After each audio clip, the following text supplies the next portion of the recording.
தமிழ்நாடு முழுவதும், ஏன் மற்ற மாநிலங்களிலிருந்து உலக முழுவதும் இருந்து தமிழர்கள் மக்கள் நம்முடைய கழக தலைவர் அவர்களை காண்பதற்காக ஓடோடி ஒவ்வொரு நாளும் வந்து கொண்டிருக்கிறார்கள். இந்த வாசல்ல கூட ஒரு சகோதரர்கிட்ட கேட்டேன், மகளிர் அணி கூட்டத்தில் நீங்க ஏங்க வழியில் நிற்கிறீங்கன்னு.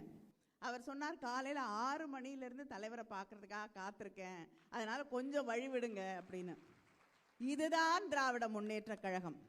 அதனால யாரும் நம்மளை கொஞ்சம் கூட அசைச்சு கூட பார்க்க முடியாது. யார் வேணாலும் வரலாம், யார் வேணாலும் போகலாம். வந்தவங்களையும் பார்த்துருக்கோம், போனவங்களையும் பார்த்துருக்கோம். ஆனா நிலைத்து நின்று களமாடக்கூடிய இயக்கம் திராவிட முன்னேற்ற கழகம். நம்முடைய கழக தலைவர் அண்ணன் அடிக்கடி சொல்லுவார், நான் மேயர் பொறுப்பேற்றுக் கொண்ட போது தலைவர் எனக்கு சொன்ன செய்தி, உனக்கு பொறுப்பு வழங்கப்பட்டிருக்கிறது, பதவி இல்லை என்று தலைவர் கலைஞர் அவர்கள் எனக்கு சொன்னார். அதனால உங்களுக்கு தமிழ்நாட்டை பாதுகாக்க வேண்டிய பொறுப்பு வழங்கப்பட்டிருக்கிறது, அது யாரும் மாற்ற முடியாது. தமிழ்நாட்டு உரிமைகளுக்காக, தமிழ்நாட்டு மக்களுக்காக தொடர்ந்து போராடக்கூடிய ஒரே தலைவர் நீங்கள்தான் என்பதை தமிழ்நாட்டு மக்கள் உணர்ந்திருக்கிறார்கள். அதனால இன்னைக்கு யார் பொறுப்பில் இருந்தாலும் நீங்க பேச மாட்டீங்களா, நீங்க என்ன சொல்றீங்க, ஏன்னா மற்றவங்களாம் பேசுறதே இல்லை இல்லையா, பேசி கேட்டதில்லை, பேசக்கூடிய தலைவர் நீங்கள். அதனால் உங்களைத்தான் ஊடகங்களாக இருந்தாலும் மக்களாக இருந்தாலும், ஏன் டெல்லியிலே இருக்கக்கூடியவர்களாக இருந்தாலும் உங்களுடைய கருத்துக்கள் என்ன என்பதை தெரிந்து கொள்வதற்காகத்தான் காத்து இருக்கிறார்கள் என்பதை நான் இந்த கூட்டத்தின் வழியாக தெரிவித்துக் கொள்ள விரும்புகிறேன். நேற்று இன்று முதல்வராக பதவியேற்றுக் கொண்டிருக்கக்கூடிய திரு விஜய் அவர்கள் டெல்லியிலே நிதி ஆயோக்ல பேசுறார்.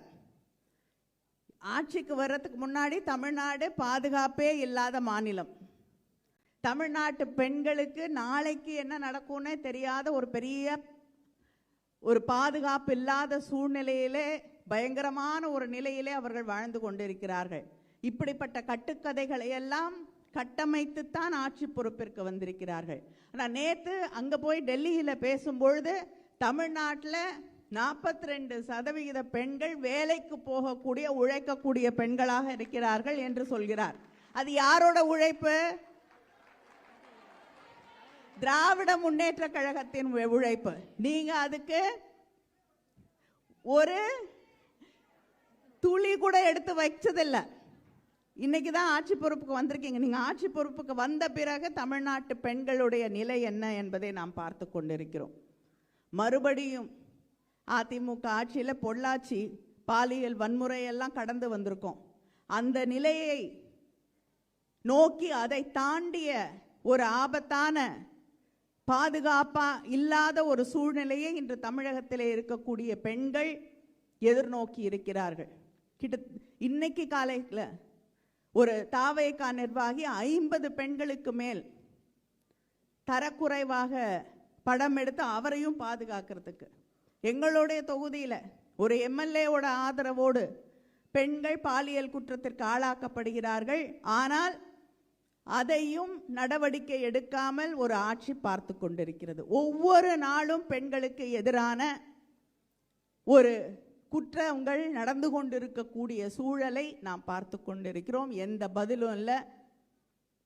ஸ்டிக்கர் ஒட்டி நாங்கள் புதுசாக ஒரு விஷயத்தை பண்ணுறோம், பாதுகாப்பதற்காக ஒன்றை செய்கிறோம் என்று புதிய படையை இருக்கக்கூடிய நம்ம முதலமைச்சராக இருந்த நம்முடைய அண்ணன் செய்த அதே அந்த பிங்க் பெட்ரோலை மறுபடியும் பெயர் மாற்றி இன்று அறிவித்திருக்கிறார்கள். நீங்கள் பரவாயில்ல, காப்பி அடிக்கிறது தப்பே கிடையாது. யாராவது நம்ம ஆட்சியை பார்த்து காப்பி அடிக்காத மாநிலமே கிடையாது. திராவிட முன்னேற்ற கழக ஆட்சியிலே கொண்டு வரப்பட்ட திட்டங்களை தலைவர் கலைஞர் அவர்கள் காலம் தொட்டு நம்முடைய அண்ணன் காலம் வரை தொடர்ந்து தமிழ்நாட்டில் இந்த திட்டத்தை இவ்வளவு சிறப்பாக செய்கிறாங்களே அப்படின்னு சொல்லி எல்லா மாநிலங்கள்ல இருந்தும் வந்து அதை எப்படி செய்கிறீங்கன்னு கேட்டு தெரிந்து கொண்டு அங்கேயும் செய்ய முயற்சி செய்த வரலாறு தமிழ்நாட்டின் வரலாறு, திராவிட முன்னேற்ற கழகத்தின் வரலாறு. அதனால் உள்ளூரில் காப்பி அடித்தா பரவாயில்ல, ஆனால் அதையாவது சரியாக செய்யுங்கள் என்றுதான் உங்களிடம் கேட்கிறோம். திரும்ப திரும்ப இன்னைக்கு போய் அங்கே டெல்லியில் பேசும்பொழுது தமிழ்நாடு இரட்டை இலக்க வளர்ச்சியை பெற்றிருக்கிறது. அந்த இரட்டை இலக்க வளர்ச்சியை உருவாக்கி தந்த தலைவர் நம்முடைய தலைவர் அண்ணன் தளபதி அவர்கள். அதனால இத்தனை பெருமைகளையும் வைத்திருக்கக்கூடிய இயக்கம் திராவிட முன்னேற்ற கழகம். இங்கே இன்னைக்கு நம்முடைய சில சகோதரிகளாக இருக்கட்டும், இளைஞர்களாக இருக்கட்டும், அவர்கள் புரிந்து கொள்ளாமல் போயிருக்கலாம். நம்முடைய திட்டங்களுடைய இந்த சமூக மாற்றங்கள், என்னென்ன மாற்றங்களை நம்முடைய அண்ணன் அவர்கள் கொண்டு வந்த திட்டங்கள் எவ்வளவு உருவாக்கி தரும்னு. ஒரு பெண் வெளியில் போகிறதுங்கிறது எவ்வளவு பெரிய போராட்டம்னு உங்கள் இருக்கக்கூடிய அத்தனை சகோதரிகளுக்கும் தெரியும். வெளியில் போகிறதுக்கே 1000 தடை இருக்கும். அதில் ஒரு பெரிய தடையை உடைச்சது யார்கிட்டையும் காசு கேட்க வேணாம், விடியல் பயணம். 1000 ரூபாய் சாதாரணமாக கூட தோணும் சில பேருக்கு. ஆனால் ஒரு பெண், நம்ம இருக்கக்கூடிய சகோதரிகளோட உழைப்பு யாரை விட குறைந்த உழைப்பே கிடையாது. ஏன்னா ஒவ்வொரு பெண்ணும் வீட்டை விட்டு வெளியில் வந்து அரசியல் செய்கிறார் என்றால் வீட்டில் இருக்கக்கூடிய எந்த பொறுப்பையும் தட்டி கழித்து விட்டு வெளில வர முடியாது. அந்த கடமையும் முடிச்சுட்டு தான் வெளியில் வரணும். அந்த இரட்டை சுமையை மகிழ்ச்சியோடு சுமக்கக்கூடிய பெண்கள் தான் இந்த கூட்டத்தில் இருக்கக்கூடியவர்கள். அந்த பெண்களுக்கு, வீட்டில் இருக்கக்கூடிய அத்தனை பாரத்தையும் அமைதியாக சுமக்கக்கூடிய அந்த பெண்களுக்கு நான் இருக்கிறேன், உன்னுடைய உழைப்பை அங்கீகரிக்க பாராட்ட ஒரு சகோதரனாக இருக்கிறேன் என்று சொன்னவர் தான் நம்முடைய முதலமைச்சர். இது இன்னைக்கு கொடுக்கக்கூடிய ஒரு அரசியலுக்கான திட்டம் இல்லை. எதிர்காலத்தில் அந்த 1000 ரூபாய் கையில் வந்த பெண்ணுக்குத்தான் தெரியும் பொருளாதார சுதந்திரம்னா என்ன. 1000 ரூபாய்க்கு நான் யாரையும் கேட்க வேண்டாம். எங்கள் அண்ணன் கொடுத்த 1000 ரூபாய் இருக்கு, நான் அதை என்ன செலவு பண்ணணும்னு யாரையும் கேட்க வேண்டாம் அப்படின்னு அந்த பெண்ணுக்கு புரியும் போது அவள் அவளுடைய பெண்ணை படிக்க வைப்பாள். நான் நிற்க முடியலன்னா கூட, சொந்த காலில் பொருளாதார விடுதலையோடு நிற்க முடியவில்லை என்றால் கூட, என்னோட அடுத்த தலைமுறையில் இருக்கக்கூடிய எந்த பெண்ணும் யார்கிட்டையும் கை நீட்டக்கூடாது என்று நினைக்கக்கூடிய ஒரு சமூக மாற்றத்தை உருவாக்கி தந்திருக்கக்கூடிய இயக்கம் திராவிட முன்னேற்ற கழகம். அதை தாண்டி படிக்க வைக்கணும்னு நினைக்கிறா தாய், அந்த பிள்ளைகள் படிக்க வேண்டும் என்பதற்காக மாதம் கல்லூரியிலே படிக்கக்கூடிய குழந்தைகளுக்கு 1000 ரூபாயை தந்த அந்த சமூக மாற்றத்தை. அதனால் இன்னைக்கு தேர்தலிலே வாக்குகள் மாறலாம், ஆனால் சமூகத்தை மாற்றி அமைத்திருக்கக்கூடிய இயக்கம் ஆட்சி திராவிட முன்னேற்ற கழகம். அந்த ஆட்சியின் தலைவராக இருக்கக்கூடிய நம்முடைய முதலமைச்சரான தளபதி அவர்கள். இதெல்லாம் நம்ம வீட்டில் எத்தனையோ விஷயங்களை பேசுகிறோம். பக்கத்து வீட்டில் என்ன நடக்குதுன்னு பேசுகிறோம், அத்தை வீட்டில் என்ன நடக்குதுன்னு பேசுகிறோம், டிவியில் என்ன நடந்ததுன்னு பேசுகிறோம், சீரியலில் என்ன நடந்ததுன்னு பேசுகிறோம். நம்ம வீட்டில் வந்த அந்த மாற்றங்களை நம் பிள்ளைகளுக்கு தயவு செய்து சொல்லித்தர மறந்து விட்டோம். அந்த மாற்றங்களை வீட்டில் அரசியல் பேசுங்கள். அரசியல், நம்ம பிள்ளைங்களை, அடுத்த தலைமுறையை அரசியல் படுத்துங்கள். ரீல்ஸ் நிச்சயமாக முக்கியம், சோஷியல் மீடியா முக்கியம், நான் இல்லைன்னு சொல்லலை.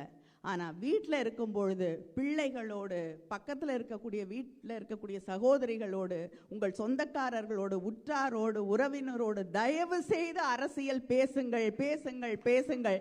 இந்த சமூகத்தை அரசியல் படுத்த வேண்டிய கடமை நமக்கு இருக்கிறது. அரசியல் படுத்தப்பட்ட ஒரு சமூகம் எந்த முடிவு வேணாலும் எடுக்கட்டும், ஆனால் அரசியல் என்ன என்பதை புரிந்து கொள்ளாமல் இந்த 60 ஆண்டு காலங்களாக, 70 ஆண்டு காலங்களாக நாம் செய்திருக்கக்கூடிய சாதனைகள் இந்த சமூகத்தில் எவ்வளவு பெரிய மாற்றங்களை கொண்டு வந்திருக்கு.